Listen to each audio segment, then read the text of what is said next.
একটা হচ্ছে যে জাতীয়তাবাদ। আমি এটাকে এইভাবে বলি যে এটা বুর্জোয়া জাতীয়তাবাদ। যে বুর্জোয়া জাতীয়তাবাদ বুর্জোয়া মানবতাবাদেরও জন্ম দিয়েছিল,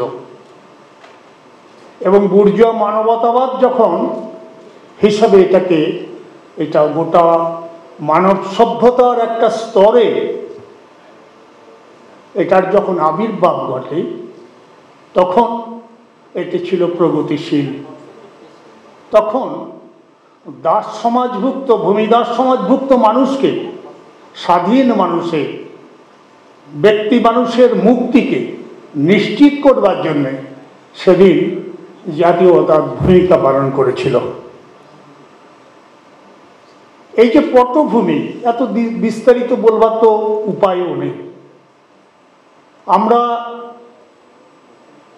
এই বাংলাদেশে আজকে আমরা যখন এখন বসবাস করছি, তারও আগে এটা একটা পাকিস্তানের অধীন বাংলাদেশ ছিল, যেটাকে আমরা তখন বলতাম পূর্ব বাংলা। পরবর্তী পর্যায়ে আমরা বলেছি পূর্ব পাকিস্তান। তাহলে এই যে পাকিস্তান, সেখানেও কিন্তু জাতীয়তাবাদী আদর্শের, বিশেষ করে যখন বাঙালি জাতির পরিচয় নিয়ে প্রশ্ন উঠেছে, তখন সেই বাংলা ভাষাভাষী মানুষের সত্যিকার অর্থে তার পরিচিতি কী, তার অবস্থান কোথায়, এই নিয়ে সেদিন যারা লড়াই করেছেন, সেই লড়াইয়ের অন্যতম আমরা একটা স্মারক দিন এখন পালন করি, সেটা হচ্ছে ভাষা আন্দোলনকে কেন্দ্র করে 21শে ফেব্রুয়ারি। এই যে 21শে ফেব্রুয়ারি কিন্তু শুধু 52 সালে 21শে ফেব্রুয়ারি হয়নি। তার মানে 52 সালের আগেও 21শে ফেব্রুয়ারি সেই জিন্না সাহেব এসে যেদিন উর্দুকে রাষ্ট্রভাষা, সবার জন্যে উর্দু রাষ্ট্রভাষা এই কথা বলেছেন, সেই ঢাকা ইউনিভার্সিটির সেই ছাত্ররা যখন তার প্রতিবাদ করেছে, নো নো বলে চিৎকার করেছে, সেদিনই তার ভ্রূণের জন্ম হয়েছে। সেই ভ্রূণ 52 সালে বিকশিত হয়েছে। 52 সালে বিকশিত হওয়ার পর পরবর্তী পর্যায়ে একটা খুবই গুরুত্বপূর্ণ ঘটনা ঘটেছে বলে আমার কাছে মনে হয়েছে। সেটা হচ্ছে 64 সালে, যে সেদিন হিন্দু মুসলমান দাঙ্গা বাঁধিয়ে সেদিনকার এই দেশের মানুষের মুক্তির আকাঙ্ক্ষাকে, বিশেষ করে বাঙালি জাতিসত্তাকে পরাভূত করবার জন্য যে ঘটনা ঘটেছিল, সেই ঘটনার সেই সময় যারা সেদিন স্লোগান তুলেছিলেন, ঢাকাকে বলেছিলেন তোমরা জাগো, তোমরা ঐক্যবদ্ধ হও, তোমরা এর বিরুদ্ধে প্রতিবাদ করো। সেদিনকার সেই যে মানুষগুলো, সেই মানুষগুলোর মধ্যে কমিউনিস্ট ভাবাদর্শের মানুষ ছিলেন, সেই মানুষগুলোর মধ্যে বুর্জোয়া জাতীয়বাদী আদর্শের মানুষ ছিলেন। সেই আদর্শের ক্ষেত্রে অন্যতম ব্যক্তি হিসাবে ছিলেন শেখ মুজিবুর রহমান। এই যে সেদিনকার যে ভূমিকা, এবং এটার পরবর্তী পর্যায়ে আমরা দেখি যে পাকিস্তানে কাশ্মীরকে কেন্দ্র করে ভারত পাকিস্তান যুদ্ধ, সেই ভারত পাকিস্তান যুদ্ধের আমি সেই সময় যখন কলেজের ছাত্র হিসাবে আমি যা দেখেছি, সে একটা ভয়াবহ অবস্থা দেখেছি, যে সমস্ত সমাজে একটা সাম্প্রদায়িকতার চূড়ান্ত বিষবাষ্প ছড়িয়ে দেওয়া হচ্ছে। এই যে বিষবাষ্প ছড়িয়ে দেওয়া হচ্ছে, আর তারপরেই সেই যুদ্ধের এই পরবর্তী পর্যায়ে মৌলানা ভাসানীর সেই ঐতিহাসিক ভূমিকা। মৌলানা ভাসানী সেদিন প্রশ্ন তুলেছিলেন পল্টন ময়দানে, যে এই যে পাকিস্তান আর ভারতের যুদ্ধ হলো, পাকিস্তানের, পূর্ব পাকিস্তানের মানুষ সেদিন তো অনিরাপদ ছিল, তাদের তো কোনো প্রতিরক্ষা ছিল না। তাহলে প্রতিরক্ষা ছিল না কারণ আমাদের সীমান্তে, আমি নিজেও দেখেছি, মুজাহিদ এবং আনসাররা সীমান্ত পাহারা দিতে গেছে, সেনাবাহিনী ছিল না। মৌলানা ভাসানী সেদিন প্রশ্ন তুলেছিল যে আমাদের যদি ভারত সেদিন পূর্ব পাকিস্তান আক্রমণ করত, তাহলে পূর্ব পাকিস্তান তো ভারতের দখলে চলে যেত, কারণ এখানে কোনো বাহিনী ছিল না, সমস্তটা ছিল পশ্চিম পাকিস্তান রক্ষা করবার জন্যে। তার পরবর্তী পর্যায়ে যখন 6 দফা এসেছে, 6 দফা আসবার পরে এই দেশের এই অঞ্চলের নিরাপত্তা, এই দেশের অর্থনৈতিক নিরাপত্তা, এই দেশের রাজনৈতিক স্বাধীনতা, স্বায়ত্তশাসন, এই যে প্রশ্নটা, সেই প্রশ্নকে কেন্দ্র করে ক্রমান্বয়ে সেই আন্দোলন বিকশিত হতে হতে এই আন্দোলন 69 সালে যখন আইয়ুব খানের পতন ঘটে, সে আইয়ুব খানের পতনের মধ্য দিয়ে দুটো জিনিস স্পষ্ট হয়। পাকিস্তান ভিত্তিক ধর্মভিত্তিক জাতীয়তার বিরুদ্ধে সেদিন বাংলাদেশের ভাষাভিত্তিক জাতীয়তা, বাংলাদেশের ভৌগোলিক অবস্থানকে কেন্দ্র করে এই অবস্থিত মানুষের যে জাতীয়তার ধারণা, সেই জাতীয়তার ধারণা বিকশিত হয়। সেই জন্যে আমরা দেখেছি সেদিন যখন জামাত ইসলাম ছাত্র শিবির স্লোগান দিয়েছে, তোমার আমার ঠিকানা পদ্মা মক্কার মদিনা, তখন বাংলাদেশের মানুষ সেদিন স্লোগান দিয়েছে, আমার ভৌগোলিক স্বাধীনতা কোথায়, ভৌগোলিক অবস্থান কোথায়, পদ্মা মেঘনা যমুনা তোমার আমার ঠিকানা। এই যে জায়গাটা, ভাষা ভূগোলকে অবস্থান করে যে আলাদা যে জাতিসত্তার ধারণা, এই জাতিসত্তাগুলোকে, এই জাতিসত্তার ধারণায় পরবর্তী পর্যায়ে স্বাধীনতার সংগ্রামের ক্ষেত্রে যে ভূমিকা পালন করবার, সেই ভূমিকাটা পালন করেছে। সেই অর্থে সেদিন সীমাবদ্ধতা থাকবার পরেও সেদিন জাতীয়তাবাদ প্রগতিশীল ভূমিকা পালন করেছে, এবং প্রগতিশীল ভূমিকা পালন করার মধ্য দিয়ে বাংলাদেশের স্বাধীনতার অনেক খণ্ডিত রূপ আছে, এটা সীমাবদ্ধতা আছে, অপূর্ণতা আছে এই স্বাধীনতা সংগ্রামের অপূর্ণতা থাকবার পরেও সেদিন সত্যিকার অর্থে আমরা ভৌগোলিকভাবে পাকিস্তানি শাসন থেকে মুক্ত হয়েছি। এই যে জায়গাটা আসলে বুর্জোয়া মানবতাবাদকে আদর্শ করে যে জাতীয়তার ধারণা, বাস্তবে আজকে বুর্জোয়া মানবতাবাদ সত্যিকার অর্থাৎ কার্যকর নেই। মার্কস এটা অনেক আগে একটা জবাব দিয়েছিলেন। মার্কসকে জিজ্ঞাসা করা হয়েছিল যে কমিউনিজম এবং হিউম্যানিজমের মধ্যে পার্থক্য কি। মার্কস জবাব দিয়েছিলেন, humanism minus private property is communism.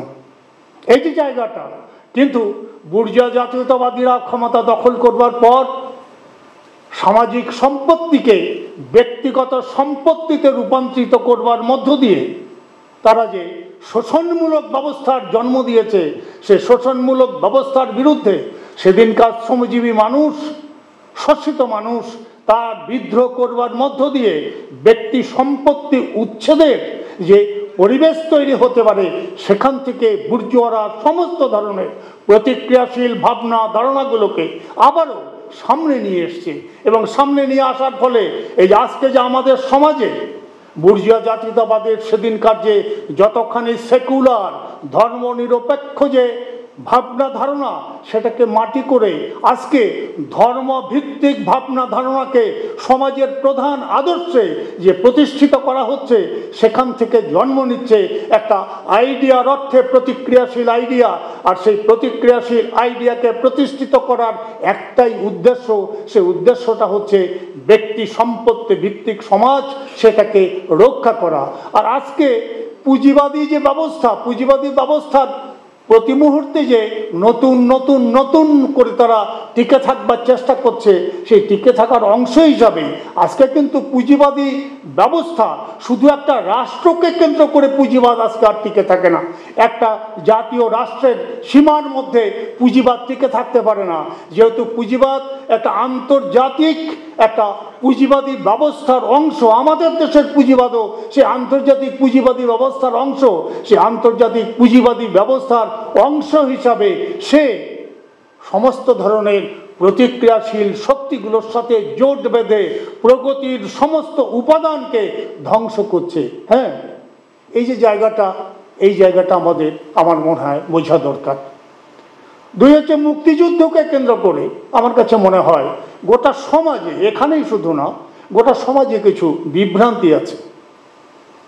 বিভ্রান্তি হচ্ছে আমাদের যে মুক্তিযুদ্ধের অনেকগুলো ফোর্সেস কাজ করেছে। প্রধানত মুক্তিযুদ্ধের সাথে MF যারা তারা একটা শক্তি, এখানে মুক্তিযুদ্ধের সাথে FF যারা তারা একটা শক্তি, এখানে মুক্তিযুদ্ধের সাথে BLF যারা তারা একটা শক্তি। এই যে জায়গাটা অন্তত তিনটা সেদিনকার রাষ্ট্রীয়ভাবে তিনটা যে ফোর্স, সে তিনটা ফোর্স কাজ করেছে। সে এখানে FF এর একজন খুবই গুরুত্বপূর্ণ একটা রিজিওনাল একজন কমান্ডার এখানে আছেন। আমরা এখানে সেদিন BLF হিসাবে আমরা কাজ করেছি এবং BLF হিসাবে এখানে আমার বন্ধু এই আবু সাইদ খান তার সাথে যুক্ত ছিলেন, আরো অনেকে ছিলেন। এই BLF এর ক্ষেত্রে আরো একজন গুরুত্বপূর্ণ, মানে যে মানুষটি ভীষণ গুরুত্বপূর্ণ, তিনি হচ্ছেন সিরাজুল আলম খান। এই যে সিরাজুল আলম খান সম্পর্কে বিভিন্ন ধরনের কথা আছে, কিন্তু আমি যেভাবে জানি, ইতিহাস যেভাবে স্বীকার করে, আমরা সেই সময় যখন ছাত্র সংগঠন করতাম, সেই ছাত্র সংগঠনে সমাজতন্ত্রের ধারণা, ছাত্র সংগঠনে স্বাধীনতার ধারণা, এগুলোকে নিয়ে আসার ক্ষেত্রে সিরাজুল আলম খান একটা গুরুত্বপূর্ণ ভূমিকা পালন করেছেন। এই যে গুরুত্বপূর্ণ ভূমিকা পালন করেছেন, এবং সেই গুরুত্বপূর্ণ ভূমিকা 71 সালেও পালন করবার মধ্য দিয়ে পরবর্তীকালে উনি 72 সালে উনি যেভাবে বুঝেছেন সমাজতান্ত্রিক বিপ্লব সম্পন্ন করবার জন্যে যে ভূমিকা পালন করা দরকার, উনি তার একটা উদ্যোগ নিয়েছেন। আমরা গোটা পৃথিবীতে এরকম অনেক অভিজ্ঞতা আছে যে প্রগতির জন্য লড়াই করেছে, কিন্তু সেটাকে তার পরিণতিতে নিয়ে যেতে পারে নাই। সে নিয়ে যেতে না পারার পিছনের যে কার্যকারণ সম্পর্ক, সেটা নির্ধারণ করবার প্রশ্ন। সিরাজুল আলম খানের সেই উদ্যোগী ভূমিকার ক্ষেত্রেও সেটাও নিয়ে যাওয়ার আমার মনে হয় সেগুলো আমাদের আলোচনা করবার, আমরা তো আলোচনা করবার আমাদের এই জায়গাগুলো দেখা দরকার। আমি সেই দিক থেকে বলতে চাই, যেটাকে মুজিব বাহিনী বলা হয়েছে সেটা আসলে BLF। এই BLF সম্পর্কে, এই BLF সৃষ্টি করার ক্ষেত্রে যে ভূমিকা, এবং 71 সালে BLF করার পিছনের যে উদ্দেশ্য ছিল, আমি একটা কথা, খুব বড় কথা যদিও আমি বলতে চাই, ফ্রেডরিক এঙ্গেলস যখন সেদিন বুর্জোয়া গণতান্ত্রিক বিপ্লব ইউরোপে চলছে, সে বুর্জোয়া গণতান্ত্রিক বিপ্লবের সেই পিরিয়ডে যখন তারা সেই বুর্জোয়া ব্যবস্থাকে ধ্বংস করে সমাজতান্ত্রিক ব্যবস্থার কথা চিন্তা করেছেন, পরে ওনারা যেটাকে কমিউনিস্ট সমাজ বলে বলেছেন, সেই কমিউনিস্ট সমাজ গড়ে তুলবার জন্যে সেদিনকার যে সশস্ত্র যুদ্ধের অভিজ্ঞতা নেয়ার জন্যে ফ্রেডরিক এঙ্গেলস নিজে জার্মান বিপ্লবের ওই সময়, তার আগে তিনি নিজে সেনাবাহিনীতে অংশগ্রহণ করেছেন, এবং সেনাবাহিনীতে অংশগ্রহণ করে সেনা যুদ্ধ কি করে করতে হয়, কি করে অর্গানাইজ করতে হয়, সেই শিক্ষা গ্রহণ করার প্রশ্ন ছিল।